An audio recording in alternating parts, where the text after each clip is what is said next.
Los jugadores entran a un dungeon y van atravesando un pasillo oscuro, largo, donde las sombras se los tragan prácticamente. Cuando van avanzando empiezan a escuchar ruidos al final del pasillo y ellos avanzan hasta que se dan cuenta que llegan a una puerta de metal con una gran calavera en el frente. El Dungeon Master describe los sonidos horripilantes que hay del otro lado. Los jugadores se ven las caras, abren la puerta lentamente y al abrirla se dan cuenta de la criatura abominable que está del otro lado. ¿Qué pasa a continuación? Lancen iniciativa. Pero los jugadores dicen, ok, atacamos.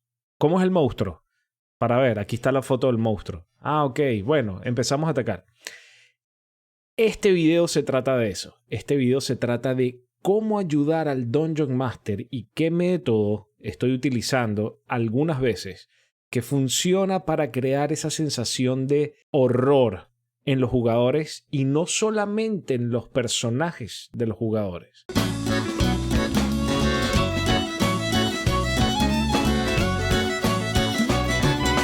Hola, soy Frank Sapene, Dungeon Master o DM de D&D PTY. Por favor, si les gusta este video, denle like y aprieten el botoncito en la campanita para que YouTube les avise cuando nosotros saquemos un nuevo video para ustedes. Recuérdense que nosotros sacamos contenido de juegos de rol, especialmente de Dungeons and Dragons, que es el mejor hobby del mundo, así que este video va para ustedes. Empecemos. En la página 258 del Dungeon Master's Guide, la guía del Dungeon Master, están explicadas las reglas para la locura o madness. Y estas reglas tienen varias mecánicas que se utilizan en el juego de diversas formas. Por ejemplo, hay monstruos y generalmente los bosses que dicen que cuando te enfrentas a ellos por primera vez estás asustado y tienes que lanzar un lanzamiento de salvación y si no lo superas o si no llegas al número, estás asustado. Y hay otros bosses o monstruos que te dicen que si no lo superas tienes algún tipo de locura. Y el Dungeon Master Guide en su página 258 lo que dice es que hay 3 tipos de locuras: corto plazo, mediano plazo e indefinidos.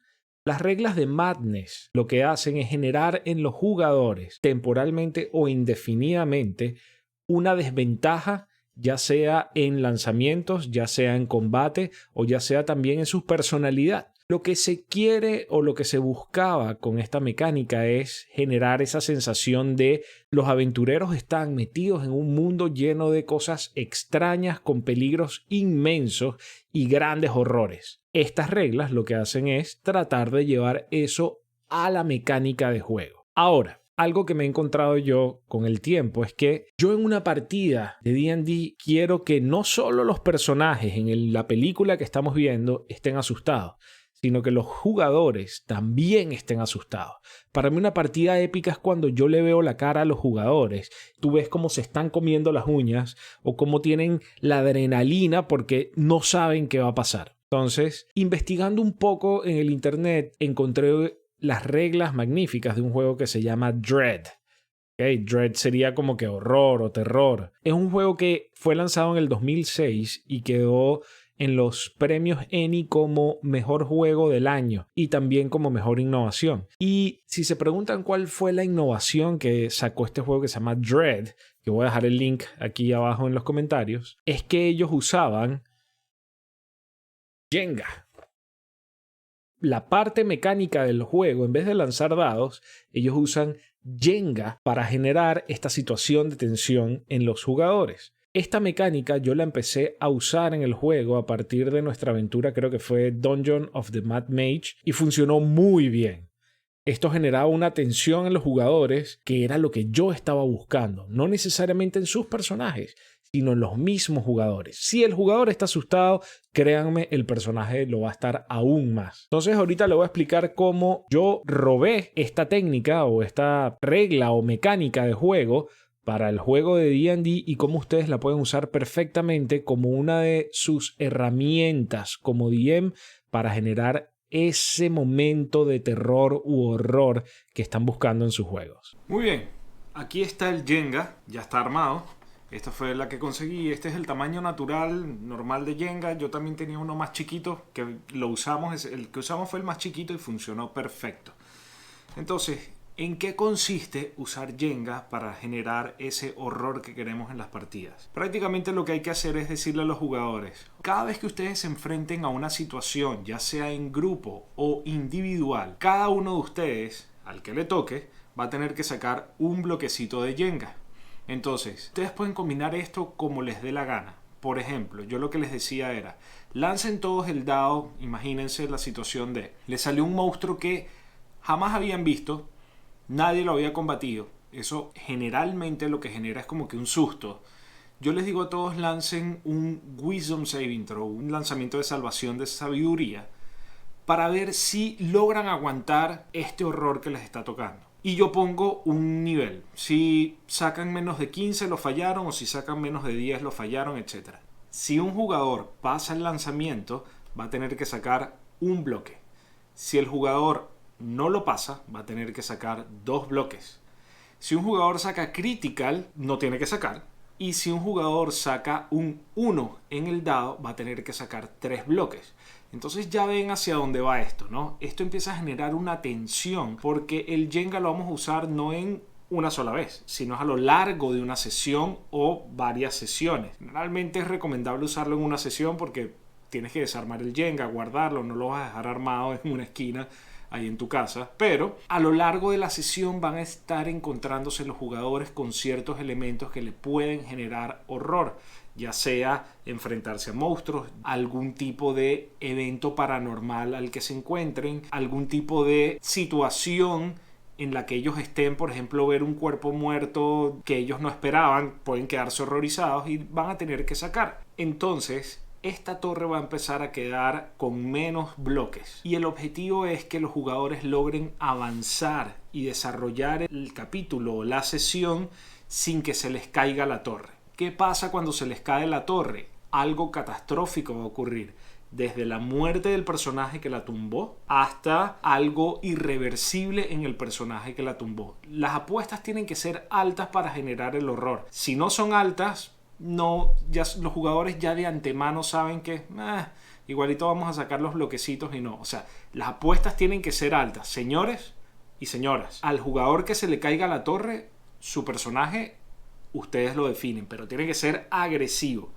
¿Okay? Esto es lo que va a generar la sensación que les comentaba de no solo los personajes están asustados, los jugadores también están asustados. Una cosa curiosa que pueden utilizar también es permitir a un jugador sacrificarse por el equipo. Miren qué poderosa es esta herramienta. Imagínense que a un jugador le tocó sacar justamente la pieza en donde ya no encuentran ningún bloque que se pueda mover tan fácilmente. No, o sí. O está tan nervioso que no puede sacar uno de los bloques. Otro jugador puede venir y decir: yo me sacrifico por el equipo. Y él muy probablemente, si la torre ya está lo bastante endeble, es el que se le va a caer. Esto es una situación súper épica que el Dungeon Master tiene que saber manejar muy bien, porque imagínense lo épico de la situación. Yo le preguntaría al jugador: ¿y cómo tu personaje se sacrifica por el equipo? ¿Cómo tu personaje logró hacer que el personaje que estaba perdiendo el control no perdiera el control, pero tú te sacrificaste por ellos? Esto inmediatamente desarrolla un momento en la historia que probablemente sea épico y memorable y lo recuerden por mucho tiempo. Y también el DM puede tratar de generar alguna especie de beneficio al jugador que sacrificó a su equipo, ya sea un feat en su nuevo personaje que va a generar, o un magic item que de repente con el sacrificio el grupo consiguió una arma mágica, una espada mágica más 3 legendaria, que a lo mejor tiene ahora el alma de este jugador que se sacrificó embebida dentro de él y tiene conciencia y tiene la conciencia de él. Entonces, sí, las apuestas fueron altas, murió un jugador, ya sea porque se sacrificó o al que le tocó, pero también el Dungeon Master tiene que maximizar la historia a partir de ese momento en donde la torre cayó. No tiene que ser catastrófico, pero tiene que ser como el ave fénix, en donde hubo un cambio fuerte, tenso, que generó mucho terror, pero ahora sale una nueva situación que no necesariamente es negativa. De eso se trata usar el Jenga. de cómo pones a los jugadores a sudar y de verdad a preocuparse por sus acciones. Por ejemplo, si un jugador hace una acción que tú consideras como Dungeon Master incorrecta, ponlo a sacar un bloquecito. No necesariamente para decir esa no era la acción que yo quería que tomaras, pero si obviamente para todos fue una equivocación, ponlo a sacar 1, 2 o 3. Eso equivale a haber sacado un 1 en el dado. Saca 3 bloquecitos. Esto va a empezar a generar tensión. Muy bien, esta es la idea del Jenga. Este fue el video de hoy. Recuerden, pueden usar Jenga Dungeon Masters para generar ese horror que quieren imponer en su mesa de juego. No es recomendable que lo hagan a cada rato, pero sí en momentos en donde ustedes creen que la aventura está en un capítulo en el que el horror es clave.